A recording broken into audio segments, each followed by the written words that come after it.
네, 앞서 뉴스 세계 시간에 이용수 할머님의 어제 기자회견 소식을 전해드렸는데요. 참 여러 가지 반응이 나오고 있는데 이분은 어떻게 지켜보셨는지가 좀 궁금합니다.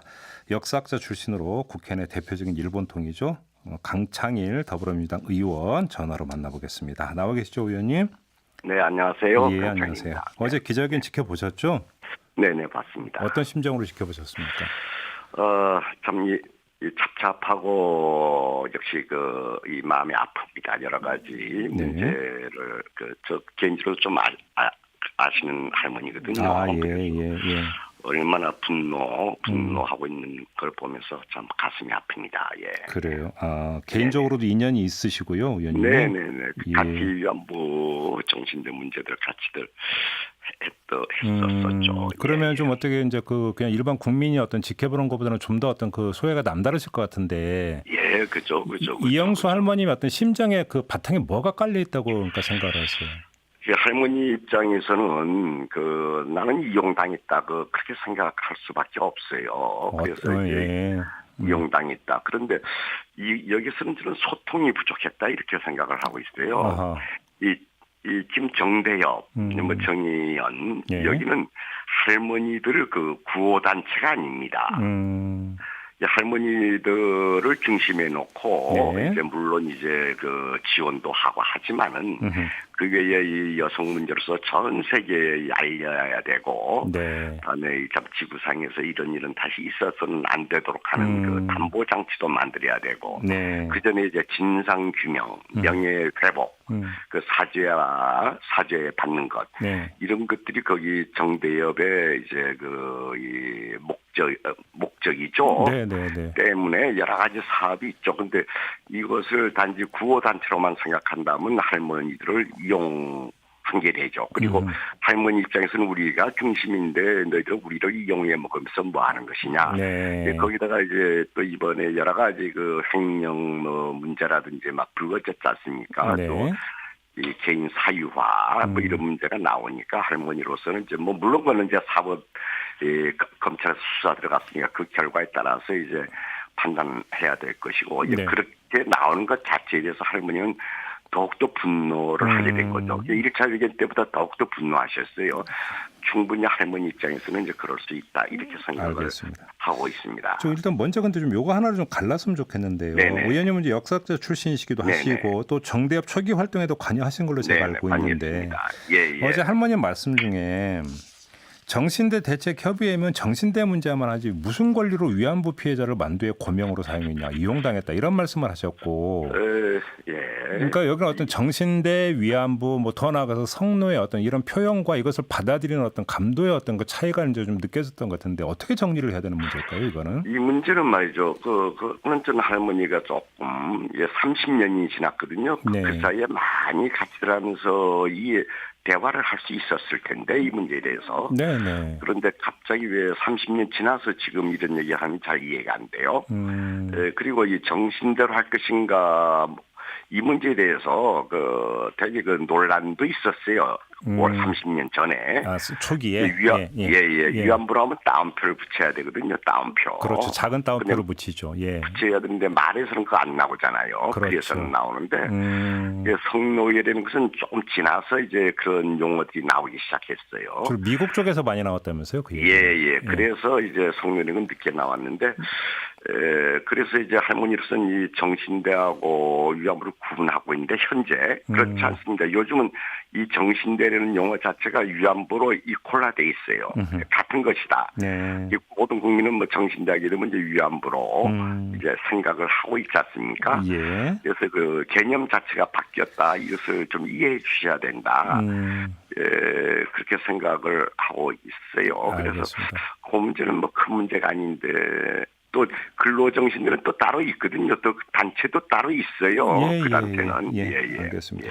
이 점을 좀 여쭤봐야 될 것 같은데요. 이제 며칠 전에 윤미향 당선인이 이제 대구에 가서 이용수 할머님을 만난 적이 있었고 그 자리에서 이용수 할머님이 며칠 뒤에 기자회견 할 테니까 와라 이렇게 이야기를 했는데 어제 기자회견장에 윤미향 당선인은 등장을 하지 않았습니다. 이걸 어떻게 봐야 되는 걸까요? 벌써 만났을 때 분위기가 이 대화할 수 있는 분위기가 아닌 것 같아요. 아. 그것을 유명 당선자 측에서도 이미 알았겠죠, 그것을. 그래서 뭐 가봐도 오히려 안 좋은 꼴만 보여주지 않을까 생각해서 안 간 것이다 생각을 해요. 그거는 뭐 큰 문제, 사전에 그 뭔가 용서해 준다거나 용서해 주고 뭐 이렇게 뭐 된다고 했었으면은 갈 수도 있었겠죠. 근데 뭐 전혀 그 용서할 그런 기미가 안 보이니까 안 간 거 아니겠습니까? 그러면 윤미향 당선이 예. 어제 기자회견장에 감으로써 뭐가 어떤 문제가 매듭지어지고 해결되는 게 아니라 오히려 아니죠. 더 커질 수 있다는 우려 때문에 안 간 것이다. 네, 그렇죠. 그렇게 되지 않겠어요. 이제 그렇게 해석을 하시는 거고요. 네네네. 어제 기자회견 직후에 이제 그 민주당 쪽에서 나왔던 이야기 가운데 하나가 윤미향 당선인이 조만간 종합적인 입장 표명을 하지 않겠느냐 이런 이야기가 좀 나왔는데 혹시 관련된 내용 좀 파악하고 있는 게 있습니까, 의원님? 저는 아직 그런 거 잘 못해 통화해 본 적도 없고 예. 그런데 언젠가는 그 가만히 있을 수는 없잖아요. 네. 그 뭔가 입장 표명이 있어야죠. 우리 상식적 선에서. 윤미향 당선인이 그리고 그리고 해명할 부분이 있으면 해명도 해야 되고요. 예. 그 어떤 그 지금 되게 곤혹스러운 입장에 처해 있어요. 그 부분은 네. 뭐 횡령이냐 아니냐 이런 이 문제도 있고 그다음에 또 이 여러 가지 문제가 있는 게 그 저도 그 부분은 이 시민운동 하시다가 네. 우리가 정의연 활동을 하시다가 정치권에 온 것이 별로 그 근본적인 문제예요. 네. 별로 박수 치고 싶지 않습니다. 그 부분은 예. 할머니도 그걸 지적했잖아요. 지금 빼야 될 일이 많은데 어떻게 이렇게 우리를 놔두고 아직도 해결된 게 없는데 갈 수가 있느냐 이런 근본적인 문제를 제기했죠. 저도 그 부분에 대해서 좀 아쉽다고 생각하고 이제 일단은 거기다가 이제 개인적인 이제 비리들이 많이 비리다고 하면서 많이 언론에 나오고 있지 않습니까? 비리 의혹이죠, 의혹. 비리 의혹이죠. 예. 이제 여기에서는 이제 해명을 해야 될 거예요. 네. 근데 자 그럼 한번 이 점이 있는 것 같은데요. 윤미향 당선이 어느 시점에서 그러니까 자신에게 어떤 제기됐던 각종 의혹에 대해서 종합적으로 소명하고 설명하고 반박하는 만약에 자리가 있게 되더라도 이것이 이제 검찰 수사 결과를 보고하느냐 아니면 그것과는 무관하게 하느냐라고 하는 것은 약간 그 결이 다른 이야기거든요. 그래요. 예, 그 부분이 좀 뭡니까 딜레마인데 네. 검찰 수사가 시작됐기 때문에 예. 자 그러면 그 사실관계는 놔두고서라도 그 사실관계는 검찰 수사에 맡기겠다 이렇게 하면서도 네. 지금 이제 정치인 아니겠습니까? 이제 네. 내일 뭐 이틀만 지나면 국회의원인데 여기에서 이제 그 근본적인 문제 할머니가 지적한 근본적인 문제에 대해서 나름대로 해명할 거 있으면 해명해야 돼요. 해명하고 또 국민에게 대해서 이제 또 사과받을 우선 이렇게 시끄럽게 된 것 자체가 되게 참 사과해야 될 사안 아니겠습니까? 국민에게 이게 한일 그 양국 간의 문제까지 이제 번지고 있는 상황이기 때문에 여기서 일종의 그 책임을 져야 되는 부분이 있죠. 여기서 입장을 발표하는 것이 좋지 않느냐 이렇게 생각합니다. 아 그래요. 자 그러면 지금 당의 공식 입장은 일단 사실관계가 먼저 어떤 그 확인이 돼야 된다라는 게 당의 공식 입장이지 않습니까? 예. 그럼 이런 당의 공식 입장은 어떻게 평가를 하세요? 그런 지금 당이 먼저 검찰 수사에 들어가기 전에 당이 했었으면은 이제 좋았는데 시기를 놓쳐버렸지 않습니까? 이렇게 검찰 수사가 시작됐어요. 검찰 수사가 시작됐기 때문에 이제 당에서 이제 그걸 해야죠. 검찰 수사가 되니까 그 사실관계는 이제 거기에 두고 맡겨야죠. 맡기고 근데 그 이전에 내가 얘기하는 것은 국회의원으로서 정치인으로서 할머니가 여러 가지 지적한 문제에 대해서 입장 표명을 해야 된다.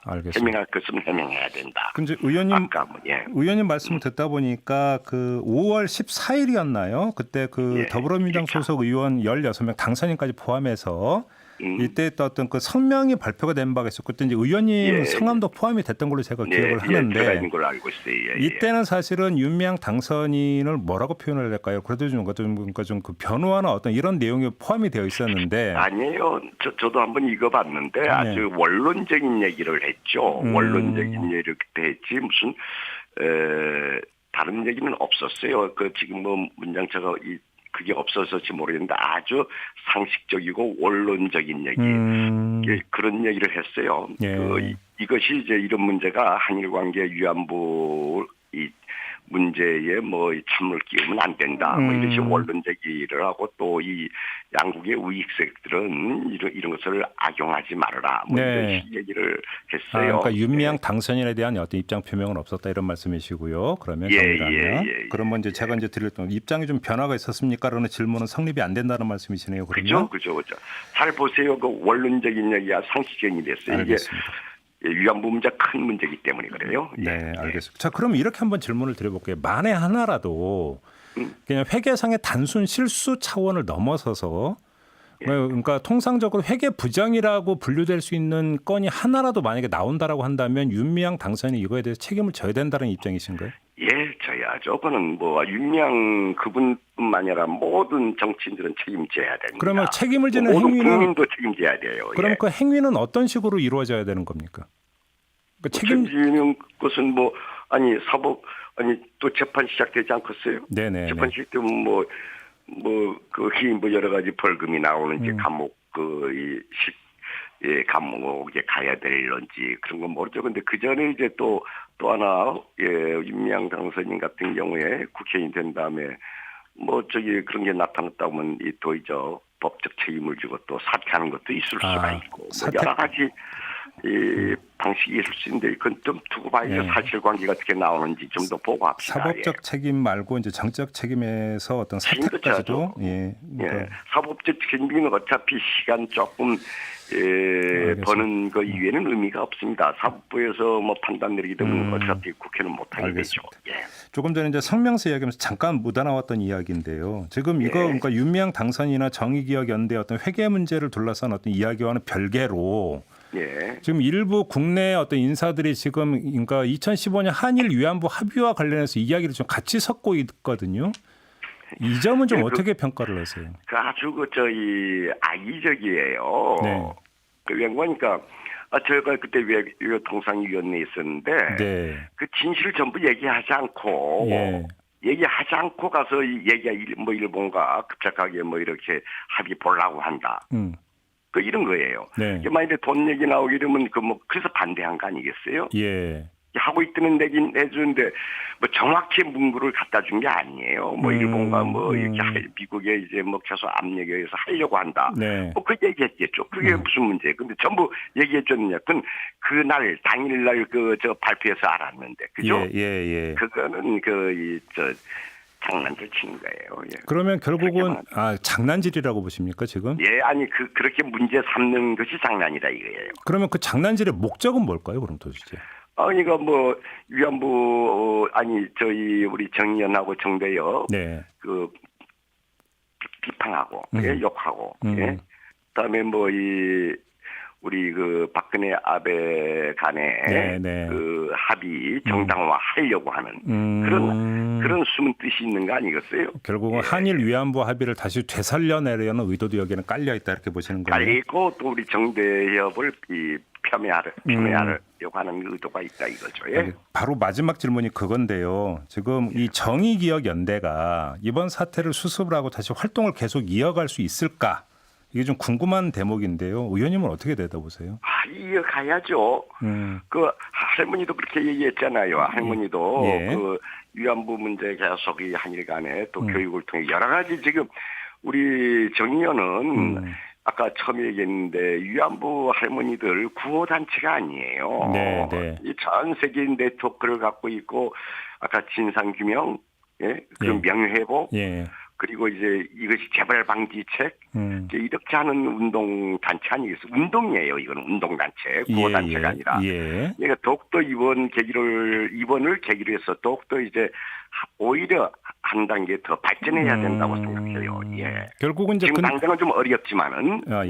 결국은 이제 이 질문의 취지에는 결국은 이제 국민적 지지와 성원이라는 게 에너지원이 되는 건데 이 부분에서 좀 타격을 입은 거 아니냐 이런 문제의식에 깔려 있는 것 같아요. 이렇게 지적하는 분들은.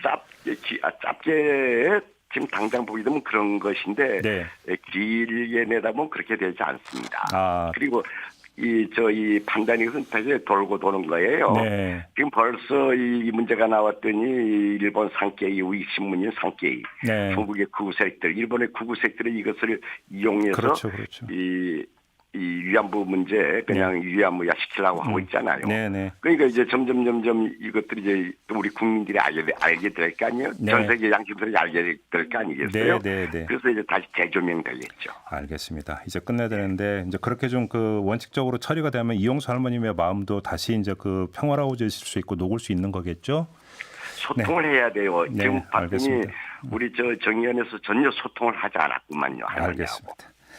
그 점 확인하면서 인터뷰 마무리할게요. 고맙습니다, 의원님. 네, 수고하세요. 네, 지금까지 민주당의 강창일 의원이었습니다.